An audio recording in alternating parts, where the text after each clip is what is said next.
Então, começando a nossa aula hoje, eu quero lembrar vocês da avaliação que vocês vão ter, salvo engano, que é a partir do dia 9, salvo engano. Mas eu vou estar passando para o WhatsApp da representante e também vou postar tanto no Liceu os critérios da avaliação e também vou postar lá no fórum. Vou abrir um fórum só para explicar a avaliação, tá? Bom, a matéria da nossa avaliação, ela vai até... ela vai aumentar um pouquinho, né? Porque a gente estudou um pouquinho mais. Então, vai ser locação... Não, vai ser doação, locação e os contratos de empréstimo, comodato e mútuo, tá? Então, não cai prestação de serviços, é a primeira matéria da segunda VA. Tá? Vocês podem marcar aí o início da segunda VA na prestação de serviços. Bom, a dica para estudar para essa avaliação: apostila, pega esse apostilado, os artigos que estão neles, sublinha no seu código, dê uma lida, principalmente nos artigos mencionados no apostilado. Outra dica, assistam às videoaulas, gente. A videoaula, não é possível, eu estou repetindo a mesma coisa, eu estou ficando até sem voz. O que eu estou falando na videoaula, eu estou revisando na live. Então, se vocês tiverem de dúvida, vocês assistam a videoaula e depois assistam a live também, tá? Essa live vai ser postada, eu tô tendo, assim, um problema, porque quando a live fica muito pesada, o YouTube não tá carregando. Então, assim, tá o CROIS. Então, eu vou ver como que eu vou ter que fazer para conseguir carregar lá e postar o link para vocês, tá? Bom, alguma dúvida específica da prestação de serviço ou eu posso revisar aqui no geral? O que vocês preferem? Revisar, né? Quem cala consente. Então, vamos lá. Bom, falamos lá da prestação de serviço. Quem assistiu às lives lá viu que eu trabalhei a questão, primeira parte, do artigo 593, que vai dizer que a prestação de serviço que não estiver sujeita à lei trabalhista ou lei especial reger-se-á pelas disposições deste capítulo. Bom, a gente já tinha falado na primeira live, que foi essa semana, que as relações de trabalho são de competência da Justiça do Trabalho, independente se a relação é de emprego ou não. Então, é como se eu fizesse a relação de trabalho ao gênero e nela envolve dois tipos de relação. A empregatícia, lembrando o macetinho que eu dei para vocês, é aquela que exige o SSPP. Empregado é aquele que tem salário, subordinação, permanência, ou seja, ele cumpre horário, e ele também é pessoa física e exerce com pessoalidade. Bom, a prestação de serviço, se faltar um desses requisitos, sai da seara da relação de emprego e entra na seara da prestação de serviço, tá? Bom, em qualquer um dos casos, a competência é da Justiça do Trabalho, por força do artigo 114 da Constituição Federal, a não ser aqueles casos em que o serviço é público, em que o trabalhador, então, ele tem um munus público, por força da natureza, olha o que eu estou dizendo de novo, Mariane, natureza jurídica do serviço dele, que é o munus público, que é o encargo público, ele não, a lide relativa ao trabalho dele não vai ser resolvida na Justiça do Trabalho, vai ser resolvida nas varas de fazenda pública, ou municipal ou estadual. Eu dei de exemplo na live anterior, por exemplo, quando a prefeitura contrata servidores, mesmo que terceirizados, para exercer serviços da administração. Então, eles têm um munus público.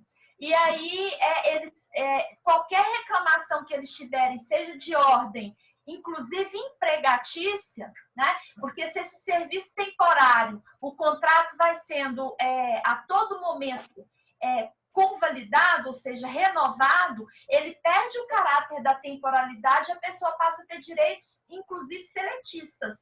Nesse caso, não vai para a Justiça do Trabalho, mesmo sendo um pedido de reconhecimento seletista. Ele vai ser julgado nas varas de fazenda pública, tá? Eu estou falando isso só para pincelar aí, vocês entenderem como que funciona a prática dessa matéria. Bom, então se faltar um desses 4 elementos SSPP, eu tenho a prestação de serviço. E lembrando que quando o artigo 593 fala ali embaixo, regenciar pelas disposições deste capítulo e, no caso, por leis especiais, é o caso do CDC. E o CDC só se aplica para o profissional liberal, né? Por força do artigo 14. Então, ele não se aplica aí para o autônomo, para o trabalhador eventual. Então, esses serviços, exercícios por autônomos, trabalhadores eventuais, como eu dei exemplo da manicure, que trabalhou, fez minha unha, mas eu não a paguei, ela vai entrar na Justiça do Trabalho e ela vai ser regida pelo Código Civil, exatamente nessa matéria aqui de prestação de serviços, tá bom? Bom, eu entendo, alguém tinha me perguntado na aula anterior, não sei se foi essa turma ou se foi a outra, se ela poderia entrar no juizado, né? E entrar com uma ação, por exemplo, de cobrança. Gente, poder todo mundo pode, né? Agora, eu entendo que é uma questão de incompetência absoluta, não é nem relativa, porque é uma matéria constitucional. Então, eu entendo que, por força da Constituição Federal, quem deve julgar essa situação que envolve relação de trabalho seria aí na Justiça Trabalhista. Bom, lembrando aí o que vocês viram aí na videoaula 2, vamos lá lembrar. Oi? É o cachorro. Gente, desliga o áudio. Tô ouvindo o cachorro. Opa! Bom, voltando aqui. O artigo 594, ele vai falar para a gente das características da retribuição. E aí eu peço que vocês anotem aí alguns artigos que vão falar também da retribuição. É o 594, 596, 597, 599 e o 606. Vou comentar um rapidamente, que eu já falei na videoaula 2, mas eu vou comentar aqui.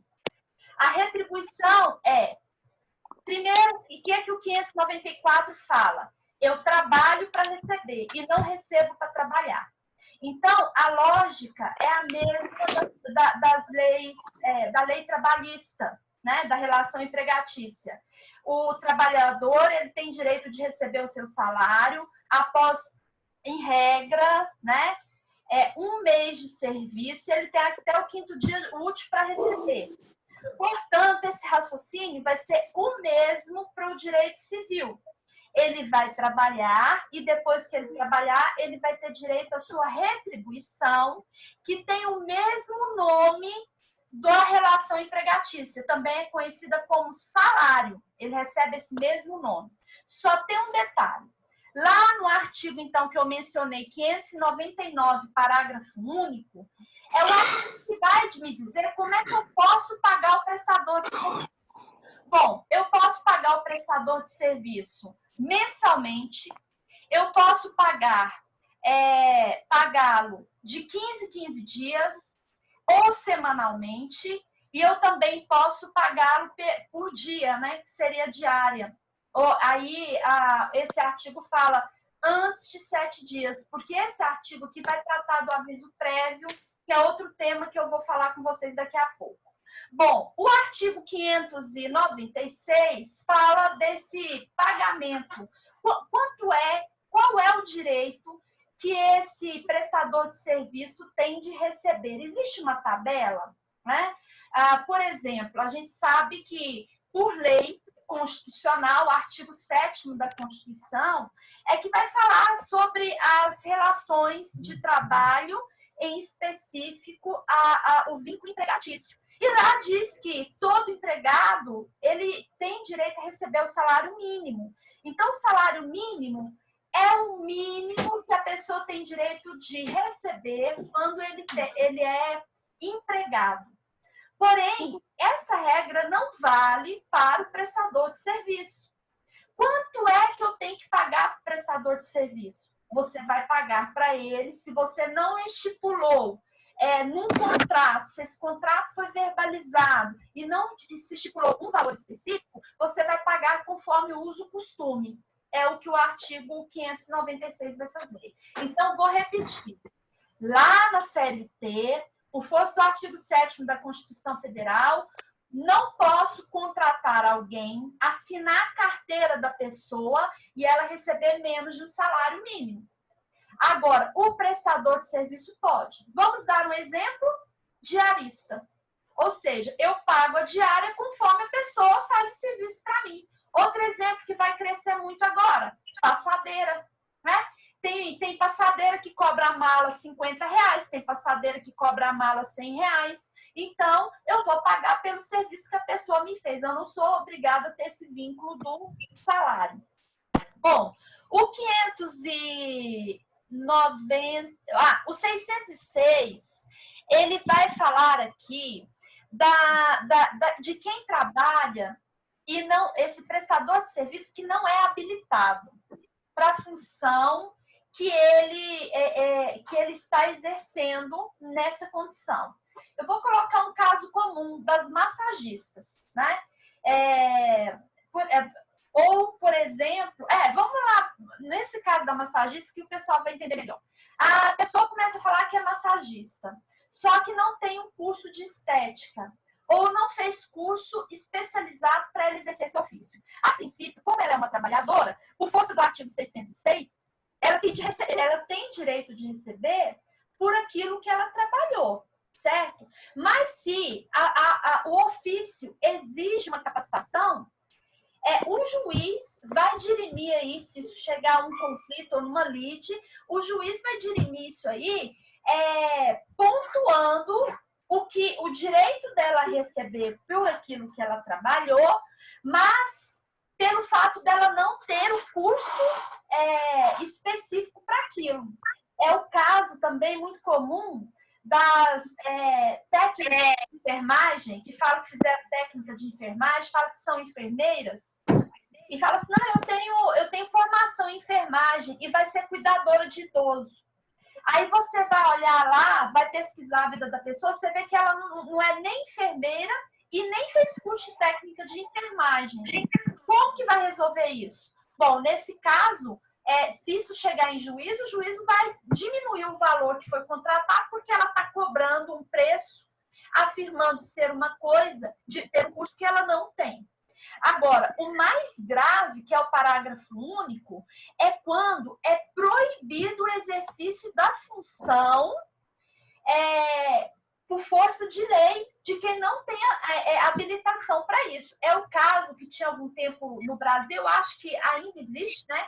Porque o país é muito grande, dos dentistas práticos, né? Então, para você ser dentista, você tem que ter um curso, né? De odontologia. Mas, por exemplo, do próprio advogado. Tem região no Brasil, gente, que é lá no meio do mato, não sei da onde, que chegam situações jurídicas para serem resolvidas e não tem ninguém que tem OAB lá. Aí, o que a OAB fez? Nesses casos, eu não sei se vocês sabiam, isso aí está no Código de Ética e Disciplina da OAB, no Estatuto também. Essa pessoa ela pode atuar como rábula. Rábula, R-A-B-U-L-A. Ou seja, o rábula é quem atua no direito, mas não tem o curso jurídico. Isso é permitido? Em algumas situações, sim. Dada a urgência, dada a necessidade, ou nos próprios juizados. Por exemplo, os juizados até 20 salários mínimos, a parte não precisa nem de advogado. Mas ela pode constituir um procurador para lhe auxiliar ali naquela lide. Então, aquela pessoa está atuando como rábula, né? Ela está contribuindo, ou também conhecido, pode ser até uma situação de amitte curiae, Isso acontece muito na Justiça do Trabalho. A princípio, eu não sei se vocês sabem também, vou falar isso aqui, mas muita gente vai grilar comigo, mas na Justiça do Trabalho, as reclamações trabalhistas não precisam ser acompanhadas de advogado. A parte pode ela mesma fazer por si só, porque o próprio juízo ali, ele vai intervir no processo, porque é matéria de ordem pública. Então, em muitas situações, a gente vê pessoas que conhecem o direito, mas não conseguiram tirar a OAB por algum motivo, eles acompanham a parte na audiência trabalhista como amicus curiae. Na verdade, essa pessoa não pode falar em juízo, mas ela pode falar para a parte interessada repetir. Na verdade, chega a ser cômico, né? Porque a pessoa fala para outra, ó, fala assim, assim, assim. Ela fala bem alto, todo mundo escuta, né? Ela só não pode se reportar ao juiz e falar assim, excelência, mas não seria o caso disso? Mas todo mundo está ouvindo ele falando para o outro e o outro falando lá para como a coisa funciona. Mas por força da lei. Então, existe a possibilidade, quando o artigo 606 trata dessa situação da pessoa exercer uma profissão que não é habilitada, é porque existe na prática. E existem casos que é permitido, porque senão estaria escrito aqui que ele tem direito a receber. Eu vou ler para vocês esse artigo. Ele diz assim, ó, se o serviço for prestado por quem não possua título de habilitação ou não satisfaça requisitos outros estabelecidos em lei, não poderá quem os prestou, ou seja, o prestador de serviço, cobrar a retribuição normalmente correspondente ao trabalho executado. Ou seja, ele não pode cobrar como se ele fosse um profissional habilitado, mas se deste trabalho, lógico, resultar benefício para outra parte, o juiz atribuirá a quem o prestou uma compensação razoável, desde que tenha agido de boa-fé. Onde que vai provar a boa-fé? Exatamente o fato da pessoa provar que não sabia, que teria que ter um curso, que não tem um conhecimento daquilo, mas é um bom profissional. E o parágrafo único diz o seguinte, não se aplica a segunda parte desse artigo quando a proibição da prestação de serviço resultar de lei de ordem pública. Ou seja, nem receber ele recebe se for proibido por lei esse exercício. Aí você tem aí exercício irregular de profissão, né? Que inclusive pode ser enquadrado até como crime. Bom, alguma dúvida até aqui, gente, nessa parte da retribuição? Eu posso continuar aqui? Pode continuar, né? Bom, então falamos aqui da retribuição. Professora, o Israel mandou uma dúvida aí no chat. Deixa eu ver aqui, peraí. Tem 4 aqui. Sim, estamos ouvindo. Igor, desliga o áudio. Igor, desliga o áudio. Mas o pagamento não depende de carga horária? Pagamento depende de carga horária. O povo acha breve. Como assim pagamento depende de carga horária? Não entendi a pergunta. Mas o pagamento não depende de carga horária. Eu não entendi a pergunta. Israel, você vai falar aí? Pede para ser mais específico, por favor. Professora, acho que é porque a senhora estava falando sobre o pagamento que pode ser mensal, quinzenal, né, semanal. Por exemplo, se a pessoa não tem um curso, né? Aí pelos usos e costumes vai dar um valor. Aí acho que foi por isso que ele perguntou, mas não teria que ser a carga horária? Não, gente, prestador de serviço a princípio, ele é uma locação do serviço e não da hora do trabalho dele. Então, como eu loco o serviço, ele fazendo o serviço, ele está liberado. Por exemplo, quando eu contrato uma passadeira... Capinar lote. Oi? Quando eu contrato... Capinar um lote. Quando eu contrato uma passadeira, eu não posso exigir dela que depois que ela terminou de passar a roupa, que ela tem que ficar para cumprir carga horária. Entendeu? Tipo assim, ela chegou na minha casa 1h da tarde e eu fiz o cálculo que ela ia trabalhar até as 16 horas. Só que ela conseguiu passar a roupa tudo e muito bem passado em 1 hora, eu não posso exigir que ela fique até 16 horas. Eu posso exigir que cumpra horário quem é empregado. O empregado, ele tem horário de entrar, horário de sair. E dependendo da quantidade de empregados que a empresa tem, ele tem até que bater ponto, né? Então, é diferente. A carga horária aqui, ela vai ser diferente. O problema aqui é quando, na verdade, tem alguns tipos de prestadores de serviço que eles trabalham mais do que se eles cumprissem horas, tá? Isso está acontecendo muito, principalmente nessa área digital virtual, tá? Quando você faz serviços virtuais, o tempo parece que te mina. Você não vê, quando você vê, já foi de manhã, tarde e noite. Então, alguns serviços que são feitos em home care, que está crescendo muito, principalmente no âmbito do judiciário, não sei se alguém está vendo aí editais de concurso público, já tem muitos concursos colocando aí o home office, né? Contratação por home office. E então a pessoa fica meio alucinada, porque você não para, você tem cota para fazer. Enquanto você faz o trabalho presencial, você tem que cumprir hora. Quando esse trabalho é home office, ele extrapola essa hora. Pessoal, deu aqui o meu limite. Eu vou abrir perguntas específicas para a gente fechar isso aqui.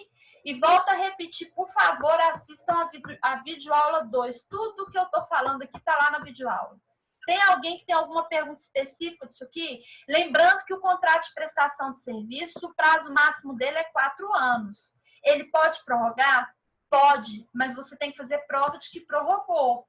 Lembra do caso do caseiro. De novo eu falando dessa coisa horrorosa. Bom, lembra a situação do caseiro. O caseiro e o contrato, ele pode ser até um prestador de serviços, mas se esse caseiro já está trabalhando para mim há 6 anos e eu não tive o cuidado de renovar o contrato dele, e ele provar que é ele que toma conta ali da roça, porque você nem vai lá, ele pode até pedir posse desse imóvel aí, tá? Então toma cuidado com isso, porque você não tem contrato com ele. Alguma dúvida, gente?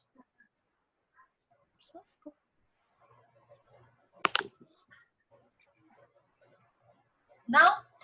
Então, lembra lá dos nomes, aviso prévio. Professora. Oi? Tem uma dúvida no chat lá.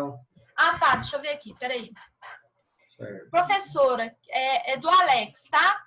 Professora, queria tirar uma dúvida. Uma empresa que declara férias coletiva, os empregados recebem os dias trabalhados ou recebem as férias também? Bom, você está falando nessa época do coronavírus ou você está falando antes do coronavírus? Porque o governo federal baixou uma medida provisória agora, 927, nessa época, tá? A 927 de 2020, depois olha lá, MP 927 de 2020, e ela foi alterada pela 928 de 2020. Ela autorizou as férias coletivas, e nessas férias coletivas, flexibilizou a forma de pagamento disso aí, só que isso aí não pode ser a critério da empresa, principalmente empresa que tem mais de 200 funcionários, isso aí só pode ser feito por meio de acordo coletivo. Ou seja, dica, ligue para o seu sindicato, pergunta se ele está sabendo, se ele autorizou isso aqui, porque se não autorizou, dá multa de quase 100 mil reais por dia. Bom, enfim, é isso. Então, nessa realidade do coronavírus, gente, compensa quem tem carteira assinada, dá uma lida aí nessa 928, tá? Medida provisória. Então, você pode dar férias coletivas, realmente aqui está correto. Você pode pagar só os dias trabalhados, e o governo federal autorizou, inclusive, que 1/3 das férias, que é um terço constitucional, não precisa ser pago agora, tá? Ele pode ser pago junto com o 13º. E mais, ele autorizou que as férias não são obrigadas a ser pagadas adiantadas. Ela pode pagar as férias quando você retornar. E mais, autorizou que dessas férias sejam abatidos todos os feriados que tiver, pode ser tudo descontado dessas férias aqui. Certo? Então, mesmo que eu não esteja, por exemplo, no período aquisitivo das férias, que ele acontece depois de 1 ano, por conta dessas situação de calamidade pública, eu posso adiantar as férias do meu funcionário e quando ele tiraria férias, por exemplo, que era em julho, eu adianto de julho agora e em julho ele não tira férias. Só que daqui até julho vai ter um monte de feriado, concorda? O tempo que ele ficar de férias, desses feriados eu posso descontar dele. Então, quando ele voltar aos feriados, ele não tira também. Tá? Isso aí é a medida provisória que foi alterada. Mais alguma dúvida? Bem resumidamente, tá, gente? Compensa dar uma lida nela lá. Mais alguma dúvida? Não? Bom, pessoal, então, os nomes são os mesmos da CLT, que é o aviso prévio, salário, despedida sem justa causa, tá? E quanto à despedida, essa dispensa, tanto eu, que sou a prestadora de serviços, posso sair e abandonar o emprego. Isso aí, quem cuida disso aí é o artigo 602, que ele vai falar o primeiro caso, que é quando o prestador abandona o emprego. Ele tem direito de receber o salário, o trabalho dele, lógico, mas ele tem que pagar perdas e danos para o patrão. E detalhe que eu falei na aula anterior, tá? O que acontece muito, o patrão não pode descontar do salário dele esse valor que ele deve para o patrão, porque a natureza jurídica é diferente, tá? E o final do artigo 602 é quando o patrão o dispensa por justa causa. Então, da mesma forma, se ele for dispensado por justa causa, ele também só tem direito à retribuição. E o artigo 603 vai falar da despedida sem justa causa, que, ou seja, foi causada pelo prestador de serviço e, aliás, despedida sem justa causa. O prestador não deu causa a essa demissão. Cuidado com isso. Aí ele tem direito a metade do contrato. Quer ver um caso? Olha só. Vamos falar o caso aí dos dentistas. Ortodontista, que tem aquele plano de mensalidade. O que o ortodontista deveria fazer? Um contrato de prestação de serviço com o paciente. Se ele faz um contrato de prestação de serviço com o paciente, vou fazer um valor aqui de R$100 por mês durante um ano, não dá R$1.200? Aí o paciente, no 6º mês, fala assim, não, eu não vou continuar mais não, ou para de ir. Esse dentista teria direito, não está faltando aí 6 meses que daria R$600? Por força desse artigo 603 aí, ó, foi sem justa causa, o paciente simplesmente não voltou mais. Ele tem direito a metade do que ele teria do final do contrato, que é R$300. A natureza jurídica desse valor que ele tem para receber é perdas e danos. A mesma coisa por exemplo, do mecânico. Você deixa o carro para o mecânico arrumar. O que o mecânico deveria fazer? Um contrato. Fulano, as peças são SSS, você concorda? Concordo, beleza. Então, tá autorizado? Tá autorizado. Então, vou lá mexer no carro. Aí o cara tá no meio do caminho mexendo no carro, cujo valor calculado daria, por exemplo, R$800. Aí você chega e fala assim, olha, eu não vou querer mais continuar, porque eu tive um problema aqui e eu vou levar o carro. Ele tem direito a receber a metade, porque ele parou para poder te atender. Tá? Olha só o que é o direito e as pessoas não conheceram os direitos que têm, tá? Bom, professora, mas o mecânico, mesmo sendo relação de consumo, aí que é, né? Quando você aplica o CDC, aí tem que ver que é uma norma de ordem pública, mesmo sendo uma prestação de serviço, eu vou ter que aplicar princípios do CDC nessa relação. Mesmo assim, eu entendo que ele tem direito a receber, porque ele parou a vida dele para atender o carro. Sim? Igual o contrato de prestação de serviços educacionais que a gente assina com a faculdade, então. Só que aí... Que aplica o CDC. É CDC. Aí você vai entrar aí nessa parte aqui de prestação de serviço, você vai ler o artigo 2, o artigo 3, o artigo 6 do CDC. É a mesma coisa, tá? Dos serviços privados, né? Porque as faculdades públicas não se aplica o CDC. O EG, o FP não se aplica, tá? Deixa eu ver o que mais aqui. Nós falamos, então, estão me dando de brinde aqui, ó, de tanto que eu tô usando live. 602 nós falamos, 603 nós falamos. E lembra da situação do aliciamento, que é o 608. Quando eu tiro uma pessoa do emprego que ele já tem ou do trabalho que ele já exerce, ele tem uma renda e eu fico aliciando para ele sair desse lugar e vir trabalhar para mim. E aí ele não vem. Isso aí gera uma indenização, ele tem direito de receber por 2 anos do que ele recebia. Só que aí a prova é dele, né? Ele tem que provar, por isso que é tão importante a declaração de imposto de renda nessa hora.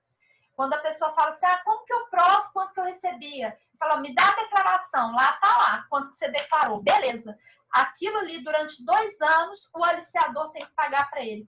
Esse artigo a gente usa muito na justiça trabalhista em relação de emprego, tá? A gente usa esse artigo aqui subsidiariamente, porque acontece demais em relação